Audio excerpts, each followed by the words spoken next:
They're here. Is that the? They're what back. is this? What's the? What do you mean? What is this? Naegele is in with our beer of the week, and this is that's technically, good, actually. technically a beer. Yeah, it's a malt beverage. It's a malt beverage. It's something actually different.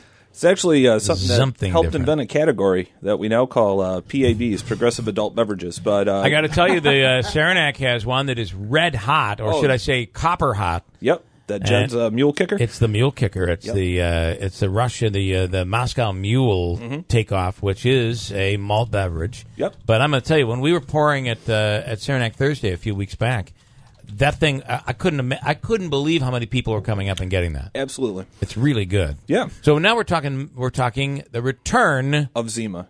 Originally kicked off in the Hasselon days of 1993. So I was a huge ZIMA fan. I'm surprised to hear that. Yeah, I was a big ZIMA guy. And I've not tasted this in a long time. I found a bottle of ZIMA. Uh-oh. A bottle? Well, that's what this is. Oh, a bottle. I see what you're saying. I found a bottle of ZIMA, and they started, towards the end, when things started to go south, they began doing flavors. Yes, and they did a gold as well. Yes, and I found one of those, and I don't know what happened to it in the move, but I wouldn't want to have opened it to see what it tasted like. It probably wouldn't kill you. Probably would have been okay. Yeah. So I'm going to taste it and see if it is what I remember. Now, I want you to imagine that Bill Clinton's still in office, Jerry Garcia's still alive. That's funny. The good old days. I'm making real money in radio. It's a joke.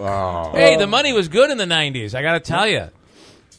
Cheers was still on TV. It tastes just like I remember. They did a good job. That is really, really good. How long was it? 20 plus years? I think they stopped manufacturing it in the United States in 2008. Okay. And where's it made, by the way? I never knew 20 that. years ago. It's a Miller Coors product, so it's made at Miller Coors plant. Okay. But they never stopped making it for Japan, which is something I didn't know. So that is interesting. And it's still sold over there and still is strong over there. What happened here? It just went... I think a lot of competition. When you look at it, the only competition when it first came out was probably Bartles and James wine coolers. And there was a lot. Those were very conservative times. Do they still make Bartles and James? Yeah, I believe so. Yeah. So Tipper Gore was putting stickers on all my rap albums, so I knew which ones to buy. And remember that? You're right. There was War on Drugs was still underway, kicking, telling you things that weren't true about which destroyed their credibility. Their credibility, sure. Yeah. And there was a movement against ZIMA and Bartles and James for marketing towards children because it was sweet, when in reality they were probably marketing towards women and people who did not drink beer. But So it lasted a good 15 years, though, and I think why it began to fade was it launched a lot of other competitors, such as Mike's Hard Lemonade, which is still around. Yeah. I'm trying to think of what else so came they up. put themselves out of Ice, business, right? I guess? No, they just had a lot of copycats, So it just became where they were the original, yet... they invented the category, and then the category grew around them and pushed them Because Bartles out. and James was completely different. That I recall in the 80s especially. Well, that was the best because it replaced Mad Dog 2020. Oh, Mad Dog. Ooh. The grape. I had a bad episode with MD 2020. Can only imagine. That was a college thing. I mean, you... That sounds You like can a still- government you can- operation. I want to find You one can person still- who says I had a positive experience with Mad Dog 2020. You can. I remember going to the to a wine dinner at the Canal Side. It was in the 1980s, and to be trying to be Canal Side in Little Falls, French restaurant. Awesome if you've never been there. But James is the owner and head chef, and you had to bring a bottle of wine, and I brought a bottle of Mad Dog. That promptly thrown out of Little Falls. Yeah, they didn't get the joke. I don't know why. Yep. But this stuff still, MD 2020 is still available, right? Oh, absolutely. Yeah.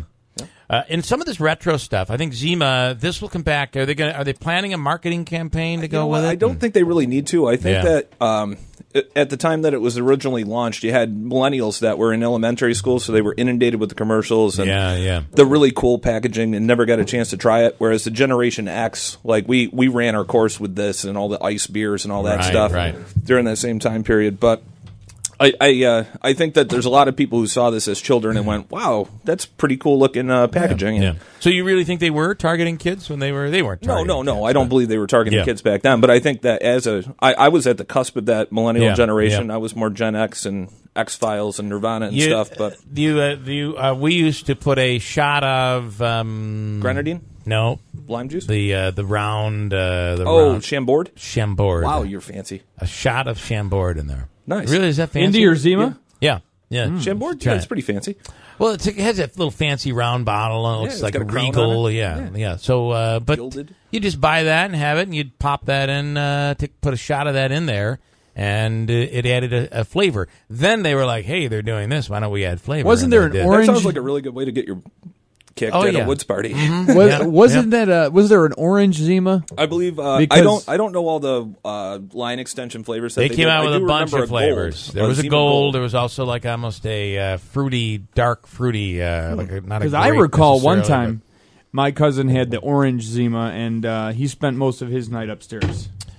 Well, you can have a reaction to this stuff, I guess, if you drink too much of it. I believe so. Yeah, that's what I've heard. I don't know for sure. Okay, Zima's back, available all over the place. Go try it again for the first time. Limited release means what? For the summer? Probably just for the summer. Yep. All right. But so stock up a bit if you're really a big fan. Certainly, and if you want to reminisce about, I don't know, Jurassic Park, Sleepless in Seattle. This is the one thing too about this. Bartles and James would always give me this terrible burn in my stomach, like a heartburn. Don't get that with this. You do not get it with this. Very lightly flavored. I think people remember the flavor a little bit more vividly than it actually is. Yeah. When you taste it, it's sweet too. And it's lightly carbonated. Yeah. So, Zima. It's back. What's their slogan, by the way? Something different. Something different. Limited release. All right. Thank you, Naegele. I appreciate it. Cheers.